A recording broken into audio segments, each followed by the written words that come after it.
আমার প্রিয় ছোট্ট বন্ধুরা, আজ আমি তোমাদের একটা সুন্দর গল্প শোনাবো।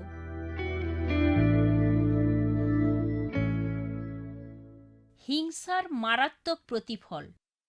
তোমাদের কি ভাই বোন আছে? তোমরা কি সদা সর্বদা শান্তিতে সহ অবস্থান করো, না মাঝে মধ্যে একে অপরের প্রতি অসদাচরণ করে থাকো? আসলে আমরা একে অপরের কাছ থেকে অনেক শিক্ষা লাভ করে থাকি। জাকব পরিবারে তারা এমন শিক্ষা পাননি। তাদের ঘটনাবলী বাইবেলে লিপিবদ্ধ রয়েছে। কল্পনা করো, 12 ভাইয়ের অবস্থান ছিল একই পরিবারে। তাদের মধ্যে অনেক ঘটনাই ঘটেছিল। আমার যথেষ্ট হয়েছে। জোসেফ সবসময় ভালো ভালো জিনিসটিই পেয়ে যায়। গা জ্বালানো বৃষ্টি যে কোনোভাবে পালাতে পারে। আমরা কঠোর পরিশ্রম করি, আর সে যা কিছু চায় পিতা তাকে তাই দিয়ে দেয়। তাতেই তো ছোকরা নষ্ট হয়েছে। তুমি কি দেখেছো নতুন জামাটা তাকে দেওয়া হয়েছে? পিতা তাকে অত্যধিক ভালোবাসেন, যতটা না তিনি আমাদের ভালোবাসেন। এটা ঠিক নয়। ভাইয়েরা তার উপর ঈর্ষাকাতর হলো।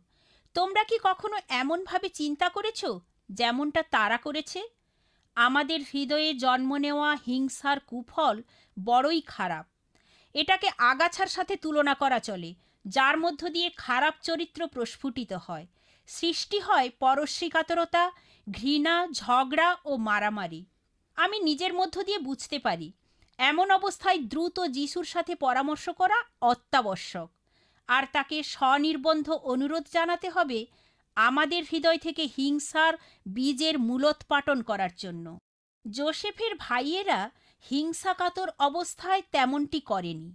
ঈশ্বরের কাছ থেকে ক্ষমাও চায়নি। সে কারণে তাদের হিংসার অনল উত্তরোত্তর বেড়েই চলল। তারা যোসেফকে ঘৃণা করতে থাকলো, আর এমনভাবে আচরণ করত যেন তার কোনো অস্তিত্বই সেখানে থাকতে নেই। তাতে যোসেফ বড়ই দুঃখ ও মনকষ্ট পেল। তার মনে হলো নিজ পরিবারে সে যেন একটা অপরিচিত কোনো অভাগা। তার উপরে তাকে নিয়ে তারা তামাশা করত। কিন্তু সে তাদের প্রতি নিকৃষ্ট আচরণ করেনি। ঈশ্বর তাকে প্রচুর শক্তি দান করলেন ওই সকল নিষ্ঠুর আচরণ সহ্য করার জন্য। ঈশ্বর স্বপ্নযোগে যোসেফের সাথে কথা বললেন। পরের দিন সকালে সে তার স্বপ্নের খবর তার ভাইদের কাছে বলে দিল। আমি একটা স্বপ্ন দেখেছি। আমি দেখলাম ক্ষেতে কেটে রাখা শস্যের আঁটিটা সোজা হয়ে উঠে দাঁড়ালো। তারপর তোমাদের আঁটিগুলো আমার আঁটিকে ঘিরে দাঁড়িয়ে মাটিতে উবুড় হয়ে সম্মান দেখালো। এর দ্বারা তুমি কি বোঝাতে চাও? তুমি কি আমাদের উপর রাজা হতে চাইছো?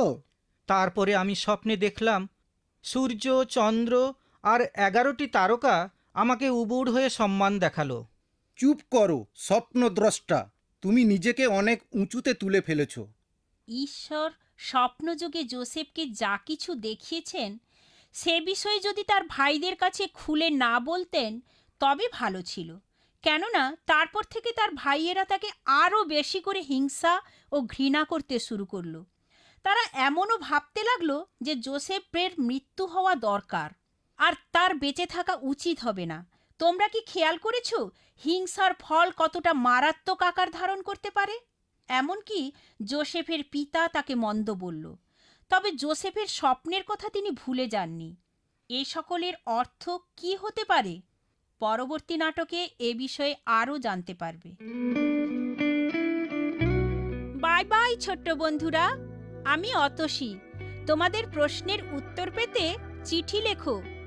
All India Masih Jamaat, postbox number 6079, west Patelnagar, new Delhi 110008, India.